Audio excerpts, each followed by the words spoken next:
lineup were late and had no bans in yesterday's game, so they didn't actually show us too much of their ban strategy.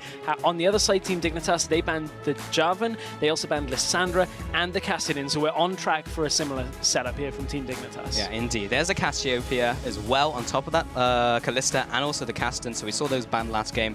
We'll be seeing the Cassiopeia taken away from Sencooks. We don't want you to make any more plays, but remember his Azir as well, we've seen his Ahri. Yeah. He's got a lot, and it's just prioritizing which you hate more from him. that is very true. However, his lane counterpart, Soz Purefect, we've seen him play Ahri. We know he likes to play aggressive. This time, maybe they'll be a little bit less available in that mid lane. We already see the Cassiopeia ban. Anything else? What have we got available? We've had jungle bans. Janna takes away as well from Dignitas. A couple of flex picks as well taken away with the Kassadin being banned. So maybe we'll see some top lane or jungle focus here. I wonder whether they're going to reduce what Broken Shard can play here as well, because we know there are specifically tiers of junglers that you know each player will default to, and it will be a jungle. Okay, so they do take away another pick from Broken Shard, and also means they took away their own Jarvan. So I wonder if that was being like, okay, we don't want you to take the Jarvan anymore, and we'll also take that one away from the Robin. But anyway, first pick was the Lissandra coming in from Team Dignitas, and doesn't show a lot of their hand already. That's a flex pick. Could go top, could go mid lane. Didn't show a whole lot. Yeah, it's a bit of a change up from yesterday, where we saw obviously Team Dignitas on the red side didn't want to give the flex pick over to Mouse, but we know that Wonderwear, Sencooks can both play this, so it's a pretty straightforward pickup, and you know, pretty fast lock-ins on the other side as Robin takes that Rek'Sai for himself. We saw him on 2 games already last week on Rek'Sai, doing a decent job. Yeah, and he'll be trying to replicate some of that success. Of course, they bring in the Morgana as well, which is, again, another flex pick. Could be in multiple different positions. On the opposing side, interesting hover from Broken Shard. But more importantly, they lock in the Graves, which, again, we spoke about in the last Champions Select. Huge priority for the European AD carries. Yeah, so we are still waiting to confirm that that is. Yes, there it does get locked in as well. So yeah, you touched about Morgana being a bit of a flex pick. Interesting to pick Thresh with the possibility of Morgana support. Yeah. Morgana support kind of nullifies a lot of Thresh's presence in lane. Once you get that black shield, you just put it on the target. Yes, Thresh still has a lot of other utility, but it's just one of those weird things. Have to see what top laner Team Dignitas are going to pick, and I actually think that is a potential that Mouse might hold off on. Yeah. Their solo laner is likely to be the last pick, or one of the two, just to see whether they want Morgana in the top lane role or support, because we've seen that from LCS teams. They'll pick a Morgana very early on and sit on it and say, okay, what do we feel like? Now what do we want to do? How does the rest of the picks and bans play out for this? Yeah, really, really smart, and just gives them a lot of maneuverability in Champion Select, so they can do whatever they want to do, depending on their opponent's picks, that being from Dignitas in this game so far. And they do sit on these 2 picks, and yeah, they are looking towards the Zed right now, along with the Sivir. So again, saw that last game, fast swap up at the very end to Jinx. So we will have the Zed coming in from Soz Purefect. So again, he's sitting on champions that he is very confident on, and then the Jinx for Cedrian. Yeah, and this habit has a bit of a makings of a team comp that's going to scale very well. You look at a Jinx, she scales well. Rek'Sai still has a lot of impact in the later game, has a lot of control. Morgana is very good. And, you know, one thing that Team Dignitas are going to struggle with a lot is pushing into this composition from Mouse. Zed's going to want to split push. Jinx and Morgana can clear waves exceptionally fast. And there's going to be this time where Soz Purefect, if he is the one taking Zed, which obviously why wouldn't he be? He'll be out in a side lane just pushing you down, and you've got to find something to answer back with.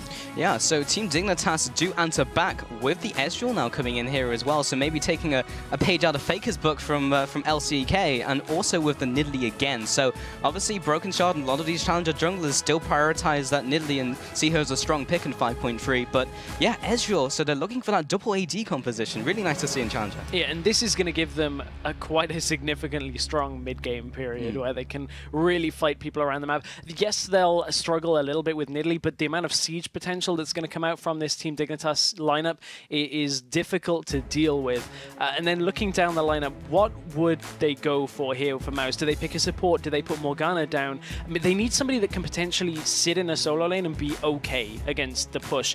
Something from a top laner, maybe like an Aurelia, to go up against the Lissandra. Yeah. Just something that is okay in lane, can sit around and you know, has a lot of impact against 2 fairly squishy carries as well. You look at an Ezreal and a Graves, that's a lot of squishy targets for that kind of thing. Other champions that may fit into that top lane role, Nara is still available as well. Depends whether they want Morgana support. Yeah, it really just depends on this last one, and they've been swapping around through those supports, and they may even just bring a support in and throw the Morgana up there. Minute. It will be the Irelia. So, well, you called it stress, and they're just going to be putting that in the top lane and trying to put that up against the Lissandra, so we'll have an okay matchup up there. And all of the picks have slotted into places. That's a lot of swap-ups from Team Dignitas EU coming in, and just depends who's going to be taking those picks right here. But yeah, very interesting. So we have the double AD composition coming in from Team Dignitas EU, of course putting the Ezreal mid lane. As we've mentioned, we've seen this in LCK as well, and a couple different teams all around the world just trying their hands at it, but it's a very different type of composition. Yeah, it's not exactly the super standard composition that we'd expect, and honestly that brings with it its own issues. Is how do you play a different style? Yeah. How do you adjust everything that you've practiced or learned, or obviously this has been practiced, but how do you go from, you know, just basic, you know, 5v5 League of Legends to, hey, we're going to play something completely different? Yeah. But that's something we're going to have to answer as we go into game. And another thing we're going to have to answer, they cut the right wire and we're getting into game. Here we go. And now Team Dignitas EU moving on to the blue side in this matchup. Now 1-0 up against Mouse. This, of course, 2 best of 1, so each game counts in its own right. And Mouse really want to try and get this one. Soz Pure Effect now into this game. Good times all around. Good times indeed. So we are in. You can hear things are happening, but that was during the pause. It's all in the past. It's all in the past. Don't worry about it. Flying through. But opening of this game. It's been a while since we were in picks and bans, so let's run very briefly through the lineups. On the Team Dignitas lineup, Lissandra top, Nidalee, Ezreal in the mid lane, Graves, and Thresh down in the bottom lane. Yeah, and that means on the opposing side, Irelia now in that lane up against Lissandra, then Robin in the jungle with his Rek'Sai, then Zed in the mid lane, and then Jinx and Morgana as the AD carry and support. And there was some debate whether there was going to be that Morgana in the top lane, but yeah, they eventually put an Irelia there instead. Yeah, and to recap what the Irelia can do here, she now has a fair amount of squishy targets, because you look down this list. Lissandra, yes, does get a bit tanky and has her ultimate, but Nidalee generally wants to build AP as kind of flat without a lot of resistances. Ezreal is squishy. Graves is pretty squishy as well. So in Irelia diving in, if Xaxus can get himself fed, would be very difficult for the Team Dignitas lineup to deal with. However, Xaxus got camped yesterday. Will we see the same early game focus out of Broken Shard and Wonderwear that we saw in Game 1? Yeah, that's true. He was playing Gnar yesterday, and Broken Shard really just put him down, and Wonderwear could stay on top of him. And now he has this Nidalee, so he'll be trying to do things early game for sure. It just depends if he puts that attention to top lane. And that's the lane with the CC along with bot lane. Not sure how much he can do with Senkux up against Soz Pure Effect. He'll have the Flash, he'll have the Living Shadow. And at level 6, of course, he'll have the Death Mark as well. So he'll be a slippery Zed to try and get on top of. He will indeed. And as we said, Senkux is going to want to shove him in after 6. Again and again, using that True Shot barrage. But you can see also Senkux just in the melee versus ranged matchup here. Soz Pure Effect has to wait for his Q to be available unless the minions push right up to him and Senkux is far back in lane. He has to respect Senkux damage here in the early game. So these two bot laners did go for the Gromp and also the Krugs.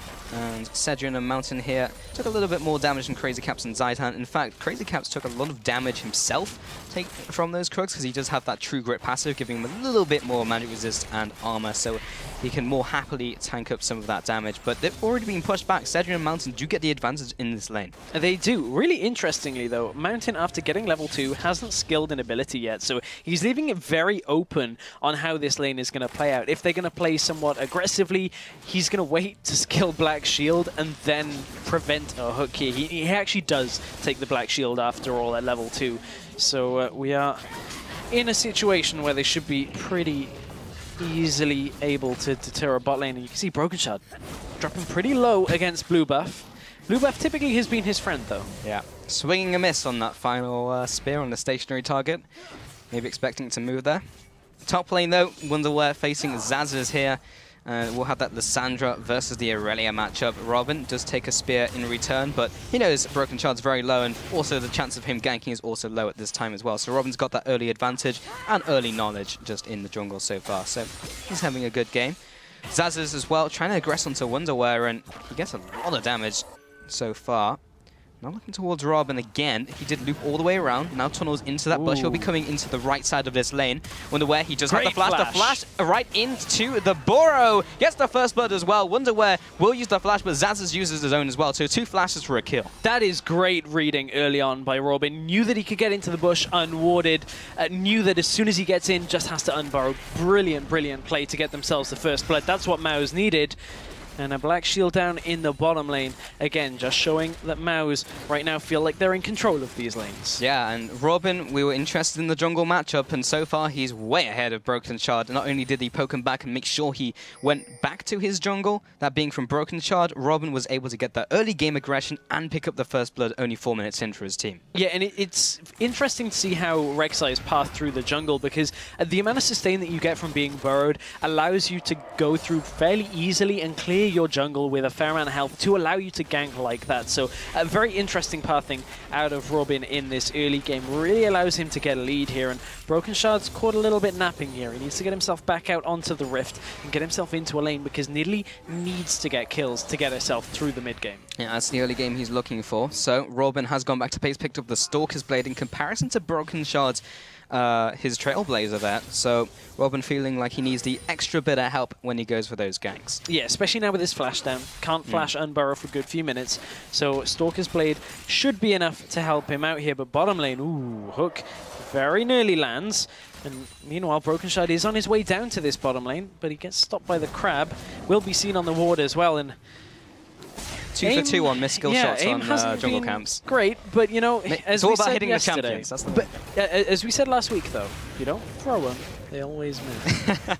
Yeah, you miss every shot you don't take, and that is the name of the game. But Suz Perfect in the mid lane, trying to get as many minions as he can. He's slightly behind, but he's got this heading towards him. And Senkux receives a shuriken for pushing a little too far forwards. Robin also, seeing Broken Shard on the bottom side of the river, was now just tearing through his own jungle. He was indeed, but Robin is heading top again. We'll see whether the same trick plays out twice for this Lissandra here. Robin goes in. This time it's warded, so Wonderwear gets himself out of that. But I want to take another look at this mid lane matchup, because now Zed's got a few levels in his Q. He's actually able to stand up to a lot of the damage that Senkux is going to output. As long as you dodge the Mystic Shot in this lane, Zed, until Ezreal starts shoving in, should be okay. And he's actually hit level 6 before Ezreal, but bottom lane, there's a hook, but no follow-up out of the Team Dignitas bot lane. Yeah, Crazy Cap saying to Zaitan, I want to recall, and I'm going to commit to my recall. I'm going back. You can have fun hooking people all you like, but I am going to go back and buy an item. He's sitting on 48 farms so far, so we'll see what goes into. Right into a BF sword, but it's all about the top lane. No, Zazas just get hit by that spear. Robin comes in from the bot side as well, and sees him with that tremor sensor. He knows exactly where he is. Stalker's Blade, Smite comes out, the Chilling Smite onto Broken Shard as he leaves, but they do not pick up the kills, and they only burn that flash from Broken Shard as well. And this is completely... Ooh, bot lane, actually. Yeah, Mountain returns fire with a binding of his own onto Zaitan. That takes him to 20% health, and he'll have to pop a couple health potions to get him healthy again. This game has completely flipped focus here. Crazy Caps knows he's got an advantage with regards to the items. Oh, Zaitan again gets hit by the dog binding. He flashes aggressively onto Cedric, though, as Crazy Caps can offer the damage. That BF sword advantage. Here we go. Will it hit? It goes all the way into the bot lane. And he gets him as well. What crazy aim from Senkux in the mid lane. Oh my goodness, great ultimate out of Ezreal with that true shot barrage. Picks off Cedric, and that was all started from a great read out of Crazy Caps. He comes into the lane with a BF sword. He knew that Cedric wanted to back away because he was at that 56, 57 minions mark to get a BF sword and pots for himself. But they read it well. Zaitan hit a hook even under pressure, keeps himself alive, and they set up the kill. Great play out of Team Dignitas Europe. That is what they needed to begin this game. Yeah, and it's all about trying to move that into a bigger advantage, and they know they can get those kills onto those carries, and Wonderwear tries to do it again. Moves into the mid lane, comes in with the Frozen Tomb, uses it on himself. Suz Perfect jumps out of the way of it. He actually flashed away, so he targeted himself. Yeah, I wonder whether Wonderwear actually wanted that to target himself as well, because there are two options. Obviously, Lissandra ultimate is going to keep you alive. I think they could have got the kill. I think you're right. But at the same time, Wonderwear was able to make sure that he kept himself alive in that situation. Don't really think Suz Perfect had quite enough damage to do that, but at this point in the game, what items have been picked up? Tear of the Goddess onto Ezreal very early on, Bilgewater Cutlass as well in that mid lane matchup, and you know, fairly standard early goings from both of these mid laners. Yeah, indeed. As you mentioned, Bilgewater Cutlass, always that prime item to pick up for Zed in the mid lane. Of course, that will be amplified by his own ultimate, the Death Mark. And there's the farm alarm. Robin going straight to his Raptors and onto his red buff, so doing just that. Yeah, farm alarm in action, but Xaxus wants to go aggressive in the top lane as well, but you can see Wonderwear now without his ultimate. Has to be careful, as Xaxus has a fair amount of kill potential, especially now that his ultimate is up and Wonderwear's isn't. So Mouse certainly have themselves a decent spot in this game to begin it off. Yeah, they do indeed. So after that initial flurry of action, it's now 1-1 with the slight advantage to Mouse, which is contrary to what we saw yesterday. Team Dignitas just kind of picking up the advantage from minute 1 and swinging it through the rest of the game. Xaxus, there's the aggression you can see, using his ultimate just to get ahead as well. Those Transcendent Blades doing that damage and also giving him the life back as well. But we did have another pause coming in, and we will get the information to you as soon as possible. But yeah, I want to see the end of this game. Yeah, I do as well, because this game has completely been blown wide open from that play in the bottom lane. So let's retrack all the way back to the beginning of the game, when we could see Zed was under pressure and Senkux was having his way in that lane fairly early on. Zed kind of evens it out, but when you're a Zed, you can't stop an Ezreal ulting bottom lane in conjunction with them bursting down Cedrian, and Cedrian kind of just being in the right spot. So, yeah. I mean, there's not a lot that Sauce Purefect could have done about that. It's like, what do you do? Just great play out of Team Dignitas. Yeah, it was really cool to see. I mean, from a Zed, you can death mark him, but he'll just carry on going. Like, you can't stand in the way because it will just go through you. It's not a Caitlyn ult, but yeah, he was just super well predicted. And he also predicted that he'd run back at that exact point and know that he was going to carry on running, because that's not a spot where you were going to recall. So he knew that he'd be running through that place as they pushed him back. It was just... I feel like we need to call him Professor Kobe and calculate the distance. What the wind speed was. Hey, that's something I didn't have to take account of on LCS. But you know, that was a really nice play to start off. But even before that, the play top lane, where we saw the gank out of Robin, knowing hit the jungle path thing, getting Xaxus ahead. And we said in Champion Select that if Xaxus gets ahead, there are a lot of squishy targets that are very easy for him to pick off. And that is exactly what has happened in this game so far. You can see Xaxus, or I can see Xaxus is up in CS. Hopefully, we will be back up into game fairly shortly. He's 79 CS right now, has a Phage up against the Catalyst on Lissandra. So he has himself a comfortable lane and actually is in a good spot. Yeah, he is in a good spot, but we have some very unfortunate news, guys, because unfortunately Sauce Purefect disconnected again and then just kind of didn't reconnect for a while, and they've now used up all of their time. So unfortunately, Mouse have to forfeit the game, and Team Dignitas will just take this one. So they're now 2-2, and Mouse come out of the second week 0-4. It's kind of unfortunate how that happened. I wanted to see the rest of the game, but unfortunately, they used up all their time. I know, and we're at a situation where there's no clear winner. Yeah. So I mean, that is really frustrating, actually, because we saw flashes from both teams of exactly what they wanted to do. Exactly, and we just need to take that and see what they do with it in the following weeks. But unfortunately, there's nothing we can do from our end, as the rules are the rules. So unfortunately, that's just how it goes. Yeah, exactly. Unfortunately, being able to, or not being able to field the full roster does mean that we're in that bit of a tough situation, but unfortunately, that is how it has to be. Yeah, indeed. So anyway, we have to take a quick break, but when we get back, we will be heading into our very last game of the day. It's a little bit faster than we may have hoped, but we'll be coming back into this one very soon. Don't go anywhere.